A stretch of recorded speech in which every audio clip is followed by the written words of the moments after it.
Going out has got mad boring at this point. Like, let me put y'all on real quick. Cause like if you go out to events, it's different than if you curate events, and it's different than if you're a performer. So let me break down each of these parts and why I just feel like there's a problem. So this is for my people who go out to events first and foremost. Man. Shouts out to y'all because y'all the ones who patron the spots. Y'all the ones who are the demand. But this is the thing about it though. Y'all not connoisseurs no more. Y'all taste is actually pretty bad. Like y'all actually want the worst quality entertainment, the least quality engagement, the least of every like y'all's. I feel like y'all standards are so low at this point. Excuse me, I'm talking crazy. The standard of most consumers has become very diluted and very suggested on like what other people want. Like a lot of people just be wanting what other people be wanting.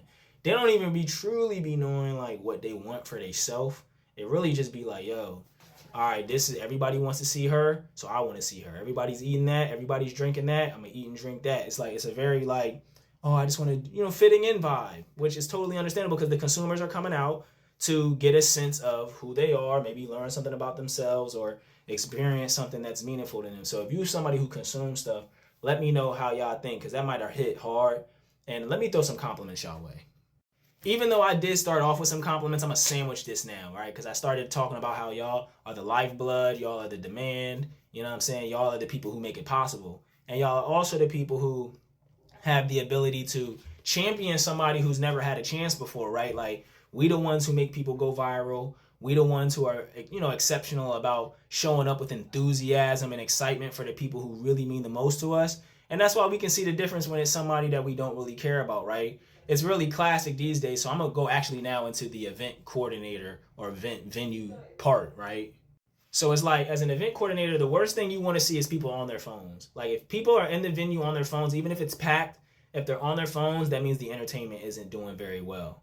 And, we want to see people having a good time, memorable experience, creating moments. Even if you're using your phone, that's different than just being on your phone. Like if you're in your text thread at an event or you're scrolling on social media, that's even worse because you might be telling somebody to pull up. But as an event coordinator, when you see somebody, you see their phone over their shoulder and they literally on Instagram, oh, it's a bad John. It's bad. It's super bad. And it's like, that means not only are people not intrigued with what's going on, they're not interested in getting to know nothing else. And they probably feel trapped by their money. Because they would have just left. They'd have just left. But they feel like, oh, I done spent my money now. So now I gotta actually stay. That's the most terrible feeling of them all, right? So as a venue owner, that's one thing that I'll say is like a lot of us as venue owners, we've not told the real story about like how much money ain't in this business. I was actually talking to one of my mentors and someone who means a lot to me. She was telling me like, yo, this not gonna make you rich. You know what I'm saying? It's not gonna make you rich. It's not gonna turn up for you in the way that you think it's gonna turn up for you. So I think that's the part that most people don't know. They think the venue owner rich because they pulling up in a nice car and they got keys to a building. Nah, most venue owners are in debt and it's usually a passion project and they're usually putting the money from their own lives into the venue. That's the part they don't tell you. Start asking the venue owners. If you bossy enough, ask the venue owners if they really making money off the venue, for sure. Now, this one's for the performers because the performers are like the glue, right? Without y'all, there ain't nothing to promote. You know what I mean? And usually that heightens the experience. You could be a bar or a lounge, but you throw some music in there, it's a little bit more lit. If you have a festival, it's like, it's cool to just invite people out, but having music is essential, right? The performers, whether they're, theater, whether there's the artist, putting art on the walls, just showcasing in some capacity, right? Because I think that's where the word showcase has, it's multiple meanings where you can get up there and showcase a talent, but you can also showcase your talent without having to perform it. So that's very important that a lot of y'all go to showcases and treat them like open mics or networking events. Like they're not all the same thing. Like at a showcase, you want to be able to like really go to the next level. But like at an open mic, that's where you rehearse. And then at a networking event, that's not your time to be promoting yourself and trying to be, I feel like at a lot of network events, people show up in their showcase bag. And at a lot of showcases, people show up in their in their open mic bag, like treat it like a regular open mic. And then when you had an open mic, you treat it like that's the networking opportunity. Like ain't nobody trying to talk right now. I'm trying to perform.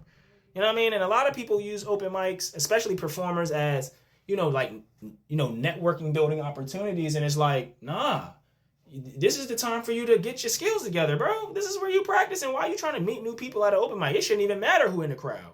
It should matter what you doing when you on stage. So that's just something I wanted to talk about. Like, you know, there's so many multiple points, and I play them all. I go to events. I'm a performer myself, and I'm a venue owner at times, and I, you know, orchestrate and coordinate hundreds and hundreds of events. So it's like there's a missing component between them all. But you know what y'all think? I just did another post about modeling, and then I did another one about you know, just the idea of actually being a creative. So y'all check my page out, all of that. But like, let me know what y'all think about this one.